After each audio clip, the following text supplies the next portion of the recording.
2004년 9월호 지오그래픽 월간지의 이슈는 글로벌 경고였습니다. 그 주제를 가지고 지구로부터의 징조라고 하는 글에 이런 소제목들이 붙여져 있습니다. 간단한 설명과 함께 이산화탄소의 레벨이 올라간다. 이 지구로부터의 징조입니다. 수온주가 오른다. 바다가 따뜻해진다. 빙하가 녹는다. 해면이 올라간다. 지구의 만년설이 녹는다. 산불이 증가한다. 가뭄이 계속되고 호수가 마른다. 겨울이 춥지 않고 봄은 일찍 찾아온다. 전염병이 돈다. 지구가 더워진다. 사막화가 빨리 진행된다. 이런 것이 Earth, 지구가 주는 사인이라는 겁니다. 우리 생태계가 얼마나 앞으로 변화되며 사람이 살기 어려운 땅으로 바뀌어지고 있는가를 이슈로 다루어진 내용입니다. 한정된 공간, 제한된 자원에 우리가 살아가는 것입니다. 무한대로 자원이 있는 것도 아니고 지구가 점점 커지는 것도 아닙니다. 우리나라나 몇몇 나라가 저출산 문제로 고통을 겪고 있지만은 세계적으로 보면 인구는 그야말로 폭발적으로 증가하고 있습니다. 19세기의 세계 인구가 10억 정도였습니다. 제가 30대 초반에 교회 설교할 때를 생각해 보니 60억 인구라고 하는 그런 설교와 기도가 있었는데, 여러분 지금은 인구가 얼마인 줄 아세요? 세계 인구가? 네? 네. 2017년 4월 지난달 미국 인구 통계청에 의하면 지구의 인구는 74억 9,400만 명입니다. 74억입니다. 1억 이상인 나라가 13개 나라가 있습니다. 그 중에 우리가 아는 대로 1, 2는 중국입니다. 중국은 통계상 13억 8,600만입니다. 2위가 인도인데 인도는 한 5천만이 부족한 13억 8천만입니다. 그러니까 뭐 인도나 중국이나 사실은 별 차이가 없어요. 음성적으로 호적에 등록하지 않는 아이를 합치면은 거의 뭐 10한 4, 5억 정도로 비슷하게 되리라고 봅니다. 3위는 미국이 3억 2,500만입니다. 이렇게 필리핀까지 1억 이상이 되는 인구를 가진 나라가 13나라입니다. 금년 들어서 3개월 동안에 1, 2, 3월 3개월 동안에 3,500만 명이 출생하고 1,400만 명이 사망했습니다. 즉 3개월 동안 2,100만 명의 인구가 증가됐습니다. 한 달에 약 700만 명의 인구가 증가하고 있습니다. 우리나라는 5,070만 명인데 세계 인구의 27위입니다. 자, 이런 추세로 계속하면은 3년 후에 2020년이 되면 지구촌의 인구는 77억이 됩니다. 그리고 2050년이 되면은 97억이 됩니다. 그래, 지금부터 35년이 지나면 전 세계 인구가 100억을 넘습니다. 여러분 좀 무섭다는 생각이 들지 않으세요? 100억이 넘습니다. 지금도 생존 경쟁이 치열하고 그것 때문에 나라마다 보이지 않는 전쟁을 하고 있는데 100억이라고 하는 인구가 이 좁은 한정된 공간에서 한정된 먹거리를 가지고 전쟁을 하는 겁니다. 100억이. 먹는 것도 제한이 되어 있고 이건 앞으로 참 어떤 세상이 올까 참 두렵습니다. 계속해서 숲은 밀림은 잘려나가고 계속해서 석탄과 가스와 기름은 태울 것이고 공장의 연기는 계속해서 피어오르고 독극 물질이 담겨져 있는 그런 오수를 강과 바다를 통해서 은밀하게 배출하는 사람이 점점 증가하고 공장의 폐수, 집에서 먹는 폐수, 생활 폐수, 그리고 동물들이 내놓는 오물, 이런 것들이 강과 바다를 다 오염을 시킵니다. 100억이 내놓기 때문에. 빙산이 점점 녹아진다고 하죠. 예. 킬리만자로의 만년설이 1912년에 비해가 지금 80%가 녹았다고 합니다. 가뭄으로 사막은 점점 늘어나고 호수는 마르고 지표면의 기온은 올라가고 자원은 점점 고갈돼 가고 있습니다. 그러면 땅만 그렇습니까? 땅 속에도 계속 부글부글 마그마가 끓고 있습니다. 큰 나라든지 작은 나라든지 부자든지 가난한 나라든지 가르지 않고 땅 속에서 폭발하고 있어요. 그 땅에만 그러는 것입니까? 그 영향으로 바다까지 들어가서 바다가 대형 쓰나미가 일어나는 겁니다. 우리가 지난번에 동일본 제국에서 하는 거 봤지 않습니까? 예, 사람이 달리고 자동차가 달리는 속도보다 해일이 더 빨리 와서 자동차를 다 삼켜버렸습니다. 10m, 20m 와서 삼켜버린 것입니다. 예, 땅이 가만히 있지 않고 바다가 가만히 있지 않습니다.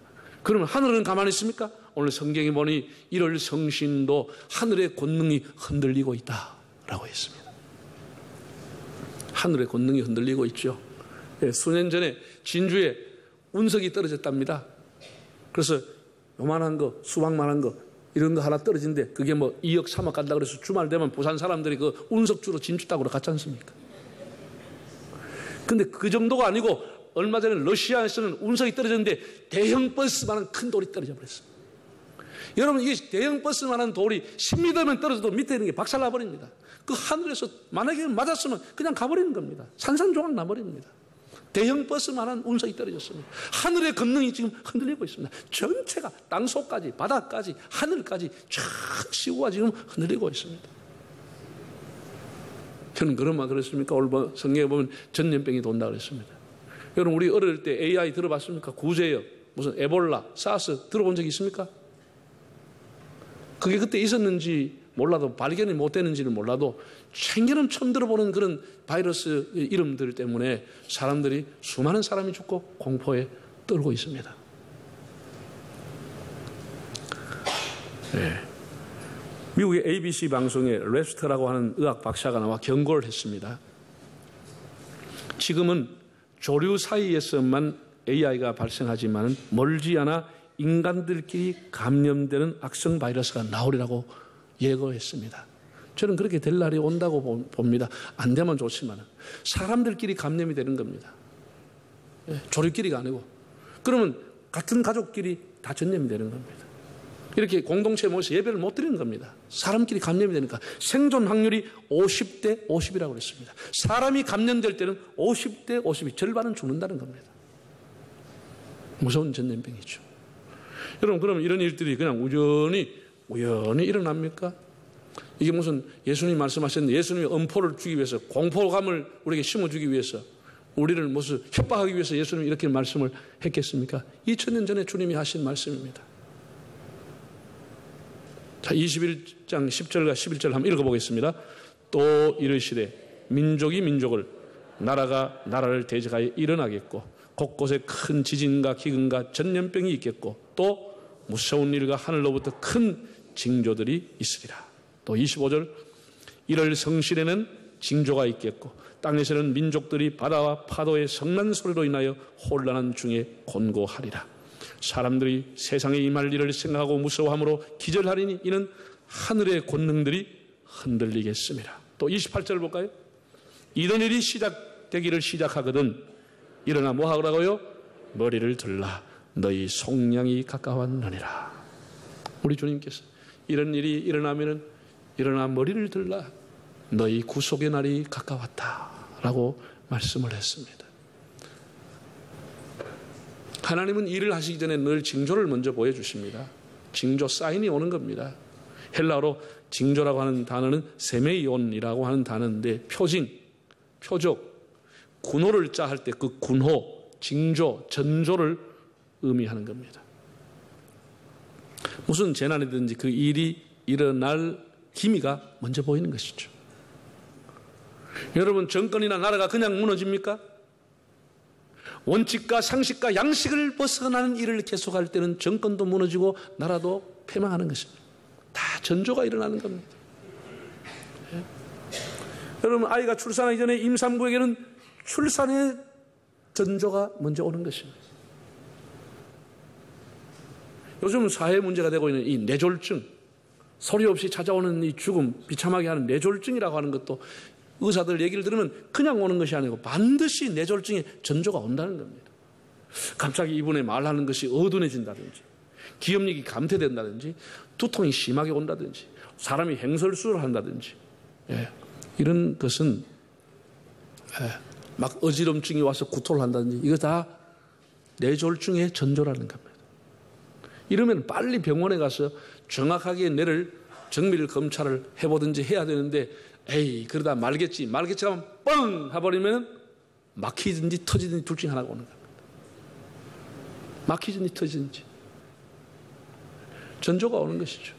여러분 인류의 대제장 대심판이었던 노아 때도 대홍수가 오기 전에 예고가 있고 전조가 있었습니다. 300년 이상 노아가 방주를 지는 그 자체가 심판의 전조, 홍수를 임한다고 하는 메시지였습니다. 그러나 사람들이 그걸 다 무시했죠. 예. 1월 성신의 변화와 지진과 전염병과 전쟁, 기아, 내전이 일어나면 일어나 머리를 들라. 구속의 날이 다가왔다. 주님이 이렇게 말씀했습니다. 여러분 하나님은 우리가 이스라엘 역사를 보면 알지만 한 번도 예고 없이 이스라엘을 전쟁을 일으키게 하지 않았습니다. 심판하지 않았습니다. 일러주고 가르쳐주고 사람을 보내고 예고하고 선지자가 찾아오고 그럼에도 사람이 완악해서 교만해서 듣기를 거절하고 다 무시하고 거부했습니다.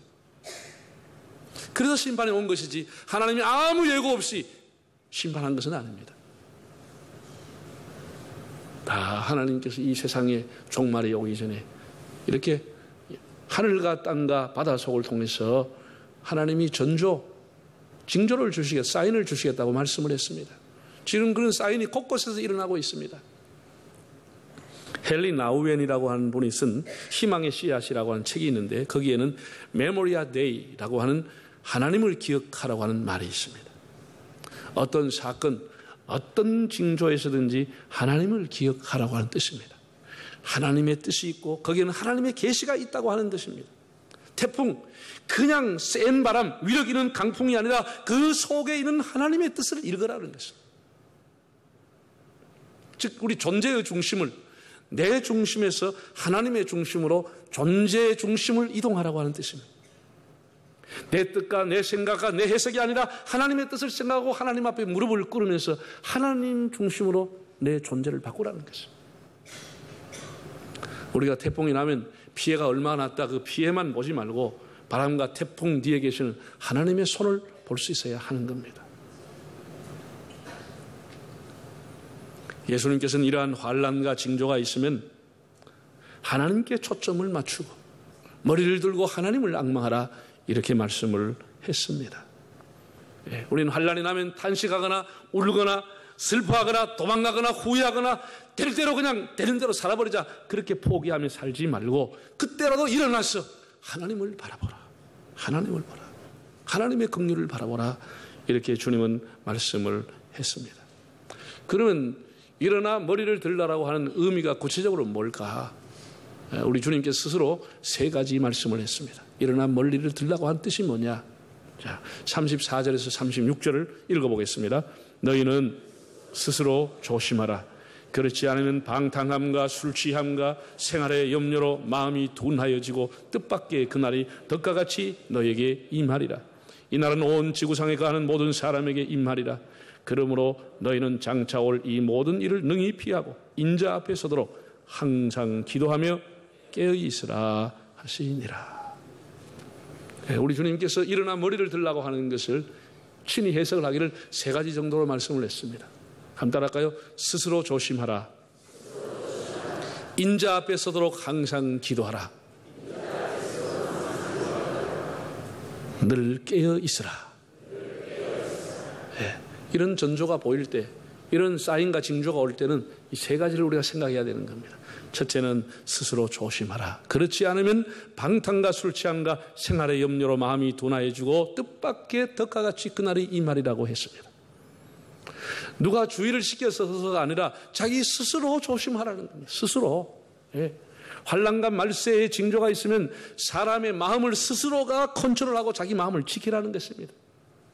우리 마음이 둔하여지기 쉬운 겁니다. 둔하다고 하는 헬라의 뜻은 눌린다는 뜻입니다. 세상의 여러 가지 염려 때문에 눌려서 그의 신앙과 양심이 묻혀져 있으니까 그런 것 염려하지 말고 오히려 방탕할 수도 있으니까 마음을 잘 추스리고 다스려라. 여러분, 우리 사람의 마음이라고 하는 것은 정원과 같은 겁니다. 정원이라고 하는 것은 정원사가 가꾸지 않으면 어느 날 잡초가 일어납니다. 정원으로서 역할이 끝나버립니다. 우리 마음이라고 하는 우리 스스로 조심해서 가꾸지 않고 관리하지 않으면 어느 날 우리 마음에 세상의 모든 정욕과 탐욕이 들어와서 잡초가 되어버립니다. 우리 마음이. 그리고 이 잡초라고 하는 것은 반드시 진드기와 벌레와 해충이 나와가지고 그 양심을, 그 영양분을 다 빨아먹게 돼 있어. 그래서 완전히 부패한 양심, 부패한 마음이 되어버리고 마는 것이죠. 네. 우리가 마음을 스스로 가꾸고 관리하는 것은 이런 일이 일어나면, 네. 마음이 무너져 버리면 종말이 덕과 같이 오는 것이죠. 네. 히브리 3장 12절을 보면 형제들아 혹 악한 마음을 품고 살아계신 하나님에게로부터 떨어질까 조심하라. 하나님으로부터 떨어질까 조심하라 그랬습니다. 바울은 고린도전서 10장에서 그런즉 선줄로 생각하는 자는 넘어질까 조심하라. 다 됐다고 생각하지 말고 넘어질까 조심하라 그랬습니다. 사랑하는 여러분, 마지막 때에 우리의 마음이 둔하여지지 않도록 마음을 관리하고 지키고 마음에 잡초가 생기지 아니하도록 삶과 하나님에게서 멀어지지 않도록 스스로를 조심하기를 바랍니다. 조심하라. 이런 정조가 일어나면 조심해라. 자기 마음을 잘 관리하라는 겁니다. 두 번째, 그는 주님은 인자 앞에 서도록 항상 기도하라고 했습니다. 자, 여러분 잘 들으세요. 어느 날 대서양을 운행하던 한 여객선에 그 고장이 나가지고 물이 들어오기 시작을 했습니다. 그래서 선장이 기내 방송으로 모든 승객들 다 갑판 위로 올라오라고 했습니다. 그래서 다 허둥지둥 올라왔습니다. 선장이 이렇게 얘기했습니다. 여러분 제 말을 잘 들으세요. 하나님을, 평소에 하나님을 믿는 사람은 이쪽에 다 오십시오. 평소에 무신론자, 무종교자, 나는 하나님이 없어, 종교 없다고 생각하는 사람 다 이쪽으로 오세요. 그게 딱 날아오니까 반반 비슷하더라는 거예요. 그러면은 하나님을 믿는다는 여러분은 지금부터 기도만 하십시오. 하나님을 믿지 않은 여러분들은 저와 함께 저 바게스에다가 물 퍼냅시다. 그래서 한쪽은 엎드려가 기도하고 한쪽은 물을 퍼내기 시작했습니다. 내가 그 글을 읽으면서 그 선장이 참 지혜로운 분이구나 라고 하는 생각을 했는데 조금 더 내가 그 내용을 생각해 보니까 그러면 안 되겠다는 생각을 했습니다. 제가 만약에 선장이라면 그렇게는 하지 않을 겁니다. 우리 예수 믿는 사람은 기도하면서 물 퍼내야 됩니다. 기도만 해서 되는 건 아닙니다. 그렇죠? 기도는 안 하고 물만 퍼낸다고 그 대서양 한가운데서 해결나는 게 아닙니다. 우리 예수 믿는 사람은 뭐 하면서? 기도하면서 물 퍼내야 됩니다. 그런 생각이 들죠? 문제는 지금 모든 우리 그리스도인들이 세상을 살아가면서 예수 잘 믿는다고 하는 사람들조차도 기도 안 하고 물만 퍼내는 일 하고 있는 거예요. 다 눈에 보이는 방책, 눈에 보이는 어떤 돈 잘 버는 거, 눈에 보이는 해결책을 찾아가 움직이지 물 퍼내는 일만 하지 기도하고 기도를 병리하는 사람 별로 없습니다. 이게 이제 문제라는 거. 문제라는 거. 여러분의 삶이 기도하면서 물을 퍼내고 있습니까? 물만 퍼내고 있습니까? 네. 우리가 예수님을 본받는 제자가 되려고 하면 주님이 하신 것, 또 초대교회가 가는 길, 이런 걸 묵상해 봐야 되는데, 초대교회는 보십시오. 사람이 헌금을 내고 재물을 바칠 때는 땅을 살 수 있습니다. 그러나 그들이 일심으로 모여 기도할 때는 땅이 진동하는 역사가 일어났습니다. 땅이 진동했다고 그랬습니다. 11조와 헌금을 바치면 교회당과 건물을 세우지만은 눈물의 기도는 교회의 생기를 불어넣고 영혼을 구원하는 것입니다. 그러니까 헌금만 해서도 안 되고 기도만 해서도 안 되고 헌금과 기도를 병리하고 기도하고 물 푸는 것을 병리하고 다 이게 귀중한 건데 우리는 버리고 하나만 하려고 하기 때문에 하나도 해결이 안 되는 겁니다. 혼란과 환란의 시대일수록 우리는 하나님 앞에 기도로 나아가야 합니다. 리차드 칼슨이라고 하는 사람이 우리는 사소한 것에 목숨을 건다고 하는 책을 냈습니다. 많은 사람이 공감을 주었습니다.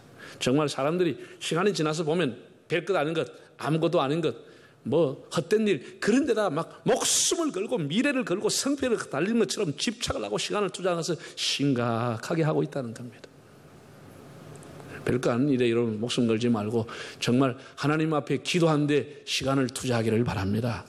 우리가 열정을 그냥 시간과 마음을 기도하는 데 투자하면 하나님께서 우리 삶을 선하게 인도해 주십니다. 우리 개인의 신앙의 어떤 어려움, 한국교회의 위기 이런 거 다 기도하지 않는 데 있다고 저는 단호하게 얘기합니다. 기도하지 않기 때문에 일어나는 겁니다. 기도하지 않기 때문에. 미안한 얘기지만 과거의 교회의 중직자라고 하면은 그 중직자가 하는 일은 두 가지가 필수였습니다. 교회가 중직자를 선조하는데 첫째는 그 사람이 얼마나 헌금을 하느냐 제대로, 두 번째는 얼마나 새벽기도 하느냐, 이런 것이 그 사람의 중직자의 선택의 기준이었습니다. 주일날 예배드리는 건 당연한 거고요. 그런 것은 일반 집사들도 다 하니까. 교회 중직자는 이 두 가지를 철저하게 하지 않으면 거의 중직자가 안 됐습니다. 근데 지금은 뭐 바쁘다는 핑계로 무슨 뭐 한다고 해서 하는데, 여러분, 제가 목회를 처음 할 때만 해도, 정말 그 농사 짓는 분들이 지금보다 더 피곤했습니다. 캄캄할 때 교회 왔다 마치면 바로 일터로 나갑니다. 어두울 때 가서 일해서 종일 그 대학비 밑에서 해가 질 때까지 일하고 돌아옵니다. 몸이 천근만근데 무거워서 그냥 푹 자도 부족한데 그 다음날 또 눈 비비고 새벽에 또 나옵니다. 또 자기 자리 지켰습니다. 그렇게 해서 한국교회를 이렇게 부흥시켜 온 겁니다. 그 기도가 땅을 진동시키고 영혼을 소생시키는 일을 해왔습니다. 우리가 정말 피곤한 시대지만 기도의 줄을 놓치지 않으려고 여러분이 애를 쓰기를 바랍니다. 힘을 써야 되는 거예요. 힘을 써야 되는 거예요. 안 그러면 그냥 나 편하게 살아가는 거예요. 편하게 살아가는 거예요. 여러분 보세요. 여러분들이 만약에 기도하기를 결심하려고 하면 이렇게 하십시오. 여러분들이 새벽잠이 많은 사람은 특별 새벽 기도를 스스로 정해서 하세요. 그 새벽을 이겨야 되는 거예요. 자기가 할 수 있는다 하면 안 된다. 새벽잠이 하나도 없는 사람이 새벽 기도 나온다. 그건 별로 도전이 안 됩니다. 밤잠이 아주 많다. 일찍 초저녁잠이 많다. 그 사람은 밤 10시부터 새벽 2시까지 철야 기도를 작정하면 그 사람은 이길 수 있습니다. 밥을 요만큼씩 새밥처럼 요만히 먹는 사람은 금식 기도 효과가 없습니다. 밥을 그냥 먹으면 샥샥샥 한 그릇 먹고 한 그릇 더 먹고 이런 사람은 금식 기도 작정하면 그게 도전입니다. 그런 게 도전입니다. 자기가 할 수 있는 일을 하는 것은 도전이 아닙니다. 그러니까 새벽잠 많다. 하다못해 내가 막 진짜 한 달 한번 기도해서 하나님 만나봐야 되겠다. 이런 결심을 하고 하는 거예요. 결심을 하고. 자기가 도전해야 되는 거예요. 자기 스스로가. 본인 스스로 금식하고 스스로 철야하고 스스로 결심해서 하는 거예요. 스스로. 하나님 앞에 기도를 결심하는 거예요. 작심하고 하는 거예요. 작심하고. 늘 하나님 앞에 기도하면 하나님이 언제나 생음색으로 들려주지 않지만 내 양심을 통해서 하나님 말씀하는 겁니다. 내 갈 길을 인도하시는 겁니다. 여러분 지금 젊은 사람들이 막 집에서 돈 내주고 시간을 바쳐 5년 7년 동안 직장 취업해 보려고 스펙을 쌓는다고 난리를 부리고 거기에 뭐 미래가 있는 것을 투자하고 있는데, 아이고, 내가 보기에는 1년만 작정하고 하나님 앞에 기도하면 스펙이 아니고 스피릿이 내려와 버려요. 하나님이 그 인생에 날개를 달게 해버려요. 하나님 앞에 스피릿이 내려오면 그 인생이 완전히 바뀌어져 버려요. 또 해가지고 뭐 자격 하나 따가지고 그 자격 써먹도 뭐하는 자격. 여러분 이 마지막 때에 하나님 앞에 모두 기도를 힘쓰기를 바랍니다. 기도하고 뭐 하자고? 방금 기도하고 뭘 퍼요? 물 퍼라고. 물만 푸지 말고. 다 지금 물 풀고 있어. 내가 얘기하지만 기도하고 물 푸라고. 기도하고 물 푸. 이 두 가지를 같이 결심하고 결심하고 하는 거예요. 결심하고. 자기가 할 수 있는 카트라인선 밑으로 하지 말고 카트라인 이상으로 할 수 없는 것에 도전하는 거예요. 힘들어도 도전하는 거예요. 새벽잠에 도전하는 거예요. 밤잠에 철야에 금식에 도전하는 거예요. 그렇게 해서 해야 뭐가 되는 것이지. 한량하게 할 수 있는 것 하면 그건 안 되는 거예요. 그렇게 하면 안 돼요. 마지막으로 여러분 깨어 있기를 바랍니다. 열천의 비유의 주제는 깨어 있으라는 겁니다. 사도 바울도 지금은 자다가 깰 때라고 했습니다. 왜 그 섬나라에 비해서 어마어마하게 큰 땅덩을 가르는 중국이 일본에 삼켜지고 왜 한국이 조선 땅이 일본에게 주권을 뺏겼습니까? 나라의 조정이 깨어있지 않았기 때문에 나라를 다 잃어버린 것입니다. 우리가 깨어있어야, 깨어야 여러분 이단으로부터 보호를 받고 여러분 영혼이 보호를 받고 여러분 가정이 이 환란 때에 보호를 받을 수가 있는 것입니다. 세상 쾌락에 빠져가 잠꼬대하지 말고 깨어 마귀의 올무에서 벗어나 일어나 머리를 들고 하나님을 앙망하시기를 바랍니다. 사랑하는 여러분, 세상은 갈수록 좋은 환경보다는 종말의 징조가 더 뚜렷하게 나타날 것입니다. 지금은 온갖 사건 사고 속에서 세매연 징조와 정조가 보이고 있습니다. 이제 내 중심에서 하나님의 중심으로 우리의 존재를 이동하면서 하나님께 마음을 두고 우리 스스로를 조심하면서 내 마음을 가꾸는 것이죠. 조심하면서 내 마음의 하초밭을 가꾸는 거예요. 그리고 하나님 앞에 깨어서 기도하며 살아가는 겁니다. 깨어있는 겁니다. 기도하는 겁니다. 작정하고 기도하는 것입니다. 그러면은 하나님이 그와 함께 하실 것입니다.